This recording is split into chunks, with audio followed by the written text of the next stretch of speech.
대학생과의 불륜이 이 케이스였습니다. 그런데 더 충격적인 건 아내가 용서를 구하지 못할 망정 메시지 하나 남기고 친정엄마랑 집을 나가버린 거예요. 아이를 내팽개치고.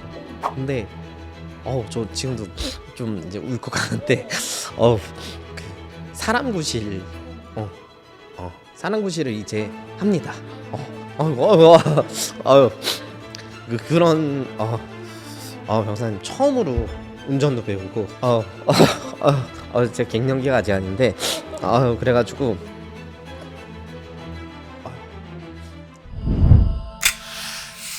안녕하세요. 저는 이혼 및 형사 전문 변호사 겸 100만 구독자를 목표로 변호사의 일상을 담은 유튜브 채널 N변을 운영하고 있는 이정준 변호사입니다. 반갑습니다. 여러 변호사님들 채널을 봤는데 일상을 담아주시는 분들은 많이 안 계시더라고요. 네네네. 근데 변호사님 채널에서는 막 여행도 막 다니시고 맛집도 추천해주시고 네. 이래가지고 재밌게 봤던 네, 기억이 감사합니다. 있습니다. 그러면은 저희가 오늘 1부는 불륜 및 이혼 사건들에 대한 이야기를 나눠보고 싶어요. 여러 사건들을 맡으셨을 것 같은데 최근 가장 기억에 남는 경악스러운 불륜이 있다면 어떤 게 있었을까요? 이제 뭐 방송이나 유튜브를 보면 충격적인 불륜 사건들이 정말 많잖아요. 그런데 각인 효과가 있어서 그런 거지 실무적으로는 이렇게 막 정말 소름 끼칠 정도의 불륜 사건이 많지는 않습니다. 하지만 더 소름 끼치는 거는 어떤 구체적인 에피소드라기보다 뭐 약간 사회적인 분위기 같아요. 그래서 요즘은 뭐 연상, 연하, 유부남, 유부녀를 따지지 않고 우리 뭐 옛날에 드라마 보면 어떤 중년의 유부남과 이제 본처의 자리를 빼앗으려는 뭐 첩 이런 얘기들이 많았잖아요. 근데 요즘은 오히려 뭐 용서나 사죄를 구하지도 않고 뻔뻔합니다. 뭐 연상, 연하 커플도 많고 대학생과 유부녀 커플들도 있고요. 그래서 까짓 거 나 이혼한다. 뭐 위자료 이만큼 주면 되는 거 아니냐. 변호사 이미 다 뭐 상담 받아봤다. 이런 식으로 나오는 분들을 보면 구체적인 불륜 에피소드보다 더 좀 경악스럽고 좀 충격적이다 이렇게 말씀드릴 수 있을 것 같아요. 대학생이랑 유부녀도 만나는 거예요? 네, 오히려 이제 그런 유부녀들과 원나잇이라든지 아니면 돈 많은 누나들이 맛있는 거 사주고 어디 데리고 놀러 가지고 하니까 그런 것들을 노리고 이제 헌팅 포차나 뭐 나이트클럽에 상주하는 그런 친구들도 있다고 하더라고요. 그래서 꽤 많습니다, 요즘. 진짜요? 네. 저는 약간 반대 얘기는 많이 들어보잖아요. 저희가 접할 때 이렇게 어린 여자와 늙은 남자의 그건 많이 들었는데 젊은 남자와 돈 많은 누나들은 또 처음 들어봐가지고 제가 맡았던 케이스 중에서는 나이 차이가 띠동갑이 났던 그런 케이스도 있었어요. 이제 뭐 대학생은 아니었는데 그 친구는 20대 중반이고 의뢰인의 저희 남성 의뢰인의 배우자는 이제 30대 후반에서 40대 초반으로 넘어가는 그런 나이였던 경우도 있습니다. 근데 그 연령대 분이 헌팅 포차를 가시는 거예요? 이제 뭐 자부 타임이라고 하잖아요. 요즘 이제 육아 마치고 일찍 결혼하신 분들은 뭐 30대 중반, 40대 초반 분들 많으시거든요. 3, 3호 지역에서 모여서 가시고 하더라고요. 저도 좀 놀랐는데 그렇게 만나는 경우들이 꽤 있습니다. 입장을 시켜준. 시켜주더라고요. 와 너무 충격받았어요. 네네. 지금 와 진짜 신기한데요. 아니 그러면은 사실 불륜 이야기를 저도 많이 듣다 보면 답답하고 안타까운 일이 정말 많은 것 같아요. 근데 그런 와중에서도 기억에 남는 좀 사이다 썰이라고 할 만한 게 있을지 여쭤보고 싶어요. 사이다 썰. 제가 한 이혼 전문 변호사를 거의 한 10년 가까이 하다 보니까 깨달은 게 있어요. 불륜은 습관이다. 그리고 사람은 절대 변하지 않는다. 이게 약간 저의 지론이고 상담이나 사건을 맡을 때에도 의뢰인께 항상 강조를 드리는 거거든요. 그래서 저는 뭐 사죄, 사과, 반성을 절대 믿지 않습니다. 허울뿐이고 한번 용서를 해주면 분명히 똑같은 사유로 또 이혼이 되는 게 대부분의 어떤 커플들이라고 생각을 해요. 그래서 저는 가장 사이다 결말은 금융치료. 요즘 금융치료라고 하잖아요. 그래서 순간에 어떤 쾌락이나 재미 때문에 한 사람의 인생 내지 한 가정을 파탄을 냈잖아요. 그렇기 때문에 내 월급에 뭐 압류가 들어오고 통장도 한번 압류돼 보고 그리고 아파트도 경매 붙여져 보고 하면은 그때서야 이제 내가 정말 큰 잘못 저질렀구나. 내가 진짜 이제 힘든 걸 느끼니까 그렇게 되는 것 같고요. 저는 정말 그 10원 마지막 10원 한 장까지도 끝까지 받아들입니다. 그러면은 약간 그 사람의 머리부터 발끝까지 탈탈 털었던 에피소드들이 진짜 많으실 것 같은데 그 중에 좀 가장 기억에 남는 게 뭘까요? 저는 좀 집요한 위험한 편이에요. 사건을 함에 있어서. 그래서 처음에 이제 이혼 사건을 할 때는 노하우가 많이 없으니까. 근데 요즘은 시중 은행, 뭐 증권사 이런 거 다 한 3년치 정도 조회를 넣어서 이 사람이 정말 이혼을 마음 먹었다거나 불륜을 저질렀을 때부터 지금까지 못 숨기게 해서 재산 일단 다 조회를 하고요. 그리고 뭐 은닉했던 부분들에 대해서 다 하나하나 분할을 하는 편이고, 특히 막 연금 받는 분들 계세요. 공무원 연금, 군인 연금, 뭐 어느 정도 일정 금액 이상은 압류를 할 수가 있거든요. 그러면 아 그래 끝까지 가보자.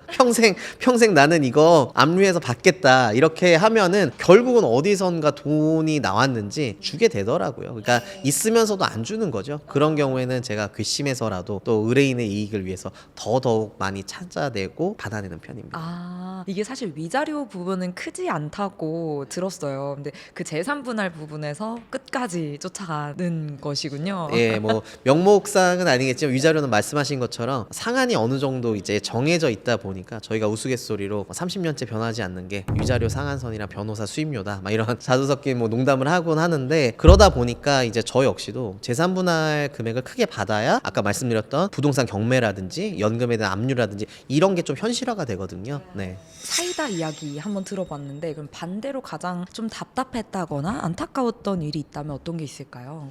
답답이라기보다는 저의 의뢰인이니까 좀 안타까움이 크죠. 내 배우자의 어떤 부정행위, 불륜을 목격하고 분명히 알고 있음에도 불구하고 이혼을 못하는 경우예요. 아예 이혼을 마음을 먹지 못하는 것뿐만 아니라 중간에 그만두는 경우들도 정말 많거든요. 근데 그 이유가 뭐 경제적 어려움도 있지만 아이에 대한 양육 문제도 정말 커요. 예, 그래서 제가 맡았던 케이스 중에서 저희 의뢰인이 남자분이셨는데 이제 아내가 아이 낳자마자 이제 뭐 돌 지나니까 친정엄마를 부른 거예요. 그래서 상주하면서 장모님이죠. 그래서 좀 불편한 동거를 하지만 아이를 키워주시고 이제 아내는 계속 사회활동을 했던 거죠. 이제 복직도 하고. 그러다가 아까 말씀드렸던 대학생과의 불륜이 이 케이스였습니다. 저희 의뢰인의 아내도 어리니까 그 나이대를 만났는데 저희 의뢰인 눈이 뒤집어지죠. 뭐 갑자기 아이도 안 보고 엄마까지 불러놓고선 이게 뭐냐. 그래서 둘을 응징하겠다. 위자료도 상한으로 맞추고 재산분할 절대 못 준다. 이런 식으로 저희가 소장을 보냈습니다. 그런데 더 충격적인 건 아내가 용서를 구하지 못할 망정 메시지 하나 남기고 친정엄마랑 집을 나가버린 거예요. 아이를 내팽개치고.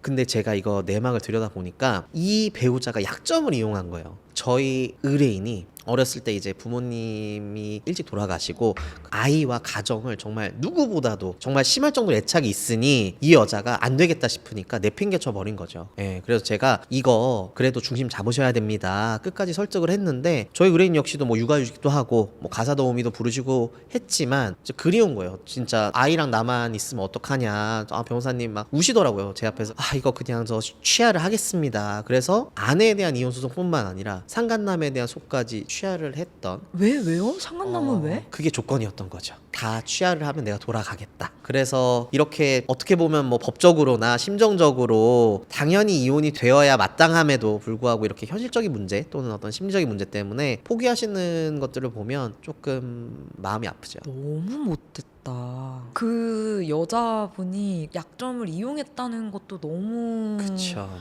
못되고, 그럼 그 친정 엄마는 알고 있었던 거예요? 그 대학생을 만나는 걸? 내 딸이? 그쵸. 저희가 이제 이혼 사건을 하다 보면 부부 당사자의 문제이기도 하지만 아무래도 이제 자녀들은 어리다 보니 시어머니, 시아버지, 장인, 장모님이 개입이 되거나 어떤 하나의 요인이 되는 경우가 많아요. 그런 경우에는 아무리 내 아들, 내 딸이 잘못을 해도 팔을 안으로 굽는다고 편을 들어주더라고요. 와, 그 또 하실 것 같은데 그 여자분은. 그렇죠. 정말 아이만 보고 진짜 아이의 엄마와 같이 산다는 마음으로 사실 것 같습니다. 아니, 그러면은 사실 불륜과 바람이라는 게 한 사람하고만 하는 경우도 있지만 사실 내 본 배우자를 냅두고 하는 것만큼 여러 명이랑 하는 경우도 많을 것 같아요. 혹시 최다 인원은 몇 명이었을까요? 저는 3명인데 동시는 아니고 저희 의뢰인의 남편이 20대 또는 30대 초반 여성에 꽂혀 있는 분이셨어요. 그래서 40대, 50대, 60대 때 비슷한 연령대의 여자와 불륜 저지른 거죠. 근데 이제 60대 남성이 20대 여성을 만나기가 쉽지가 않잖아요. 저희 의뢰인 남편이 공장을 했었는데 거기 그 외국인 노동자를 꼬셔서 오피스텔도 사주고 집에 돈도 보내주면서 이제 불륜을 이어온 거예요.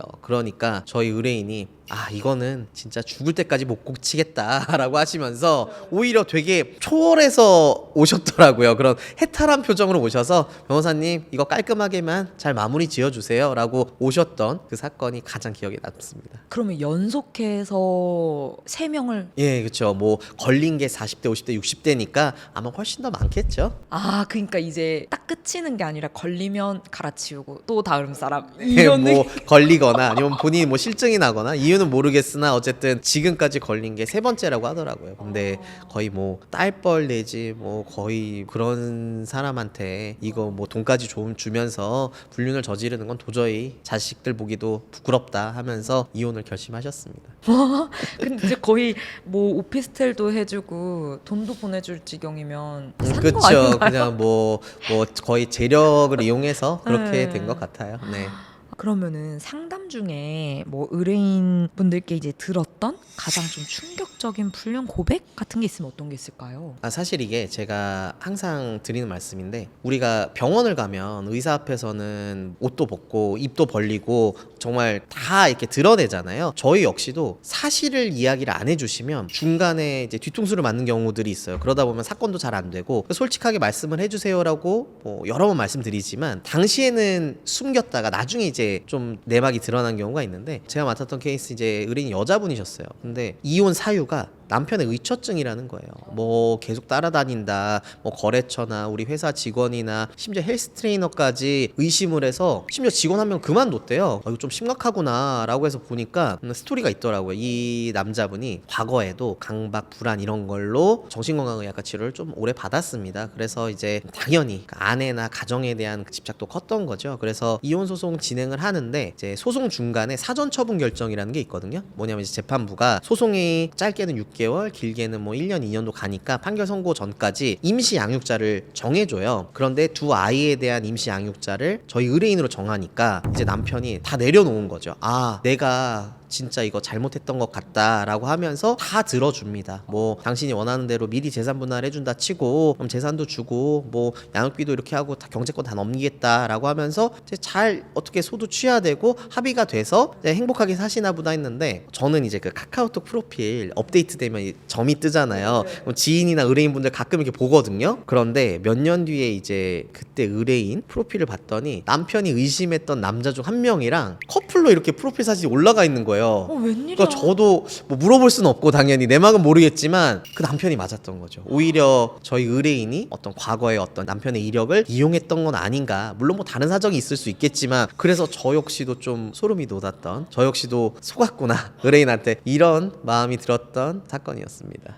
와 소름이 쫙 돋았어요. 진짜 웬일이야. 그 남편 속은 얼마나 말이 아니까. 그니까요. 물론 뒤에 관계가 발전됐을 수도 있지만 남편 입장에서는 다 줬는데 그러면은 변호사님께서는 이렇게 여러 일들을 처리하다 보면 되게 보람을 느끼는 순간이 많을 것 같아요. 그렇죠. 뭐 아까 말씀드렸던 것처럼 이제 충격적인 불륜 사건에서 뭐 이긴다거나 아니면 정말 재산분할 많이 받아서 성공보수를 정말 왕창 받는다거나 다 기억에 남고 좋은 경험들인데 아까 말씀드렸던 것처럼 의뢰인이 이렇게 새 삶을 사실 때가 제일 좀 보람을 느낀다라고 할 것 같은데 저는 좀 이렇게 감정이입이 그 중년 여성분들한테 많이 되는 것 같아요. 그분도 역시나 이제 오랫동안 이제 가정폭력, 외도 이런 걸로 시달리시다가 실제로 2번이나 이혼 소송을 하셨어요. 첫 아이가 이제 5살 때, 그다음에 다음은 이제 아이들 고등학생 정도 됐을 때 했는데 싹싹 비는 거죠. 남편이 다시는 안 그러겠다 뭐 이런 식으로 싹싹 비니까 참고 참았는데 어느 순간 이제 현타가 오잖아요. 나 이제 어떻게 살아야 되지? 나는 지금까지 뭘 위해서 살았던 거지? 이렇게 어떤 그런 현타가 오니까 절 찾아오신 거예요. 그래서 이게 뭐 사건 진행하고 있는데 그 사건이 마침 지방 사건이었어요. 근데 저기서 조그마한 경차 한 대가 이제 초보 운전을 붙이고 오는 거예요. 그래서 보니까 저희 의뢰인인 거예요. 근데 저 지금도 좀 이제 울컥하는데 그 사람 구실 사람 구실을 이제 합니다. 그런 병사님 처음으로 운전도 배우고 제 갱년기가 아직 아닌데 그래가지고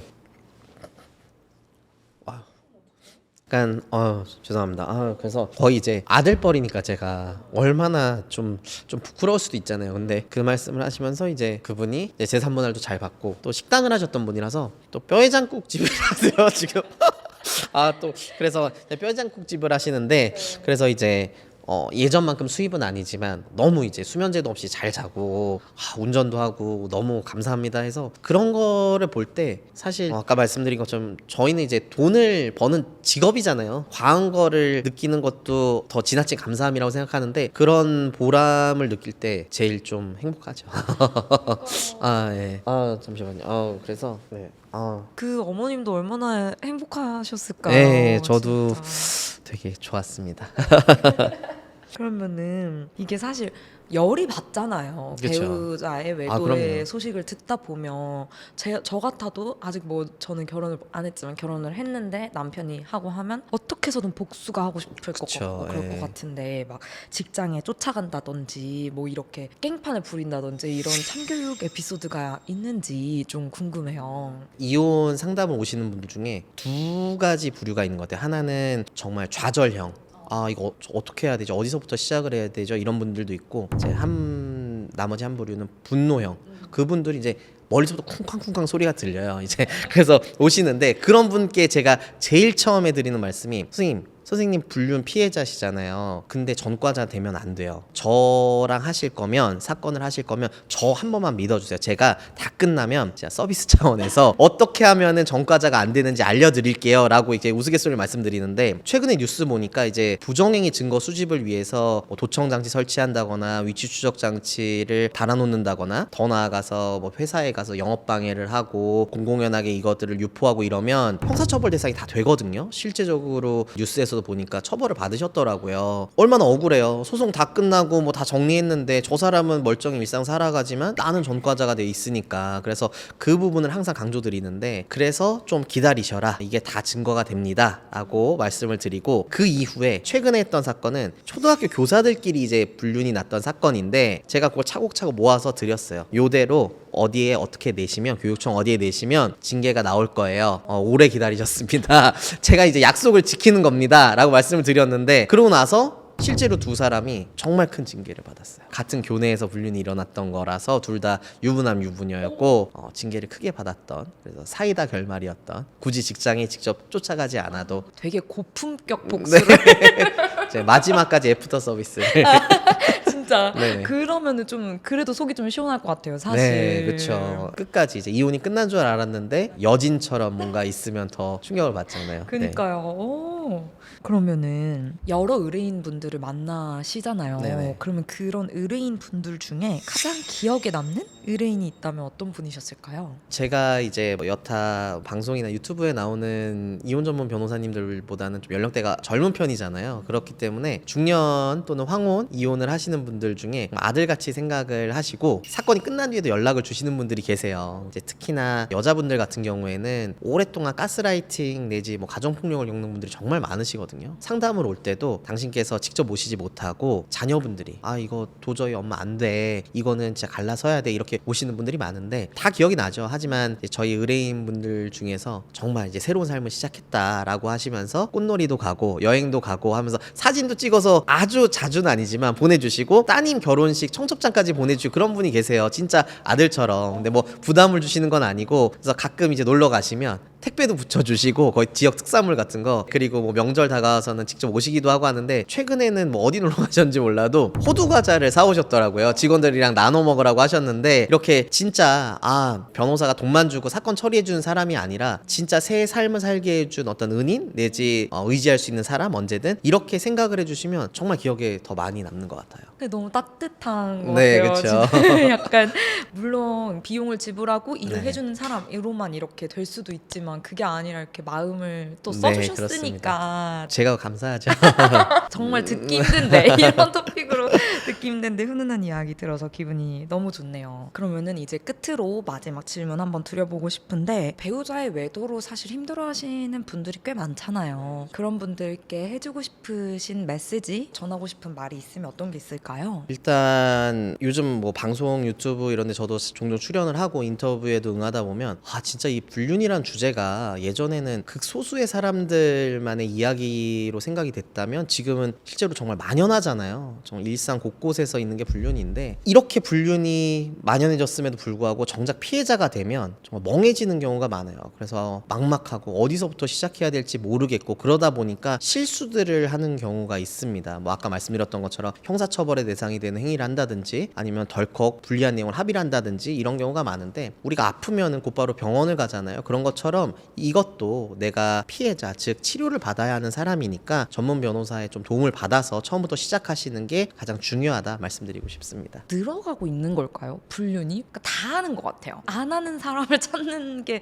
과연 가능할까 할 정도로 일들이 많은데, 일선에 있으신 입장으로서 어떻게 느끼세요? 제 생각에 이혼 전체 건수가 많이 늘었고요. 그런 와중에 불륜 자체의 숫자는 많아지는데 불륜의 비율은 많이 줄어드는 것 같아요. 예를 들어서 이혼이 예전에 10건이었는데 100건이 됐다. 예전에는 정말 불륜이라서 못 살겠다, 나머진 참고 산다 하던 게 7, 8건이었다면 지금 100건 중에 뭐 30건 정도가 불륜이고, 나머지 이제 70건 정도는 성격 차이라든지 경제적 문제라든지, 그러니까 과거에는 불륜이 정말 유일한 이혼 사유였다면 요즘은 숫자는 늘어났지만 여러 다른 이혼 사유들도 많아졌다, 이렇게 좀 체감하고 있습니다. 정말 충격적인 불륜 사례를 마주하는 경우는 드물어요. 대신 이제 일상 곳곳에 불륜이 많은데, 당사자들한테는 진짜 한때 불장난일지 모르겠지만 당한 사람한테는 정말 인생이 무너지는 일이고 가정이 파탄나는 일이잖아요. 내가 지금 유지하고 있는 가정이 정말 행복한 가정이다, 책임감 가지시길. 물론 그럼 저는 부자가 될 수는 없겠지만 안타깝지만 그래도 여러분들이 행복하신 게 더 뿌듯한 일이니까 더 책임감을 갖고 더 충실하게 가정생활에 임해 주셨으면 좋겠습니다. 감사합니다.